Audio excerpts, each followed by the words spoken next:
New York, 1934. Gabrielle Chanel has been a true star here for the past 15 years. Her avant-garde style and her love stories fascinate Americans. To them, she is the perfect embodiment of French chic. What history has forgotten is that during that period, a relentless young female designer seriously threatened her domination of the fashion scene. When, for the first time in its history, Time magazine puts a fashion designer on its cover, it is to showcase Elsa Schiaparelli, Chanel's great rival. The magazine speaks of genius, of a designer who is more daring and original than all of her contemporaries. Schiaparelli was a name we don't know very much anymore, but in the 1930s, she was the most famous dress designer in the world.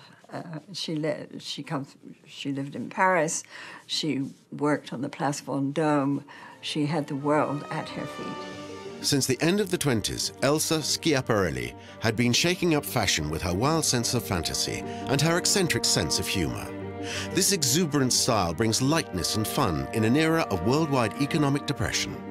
But Coco Chanel, accustomed to being the queen of haute couture, could not imagine sharing her crown with anyone else, not even for a second. But Elsa Schiaparelli was not one to let herself be intimidated by the great mademoiselle. They were rivals. They hated each other. It was a constant war between the two of them. It was really a power struggle. They were both women of power.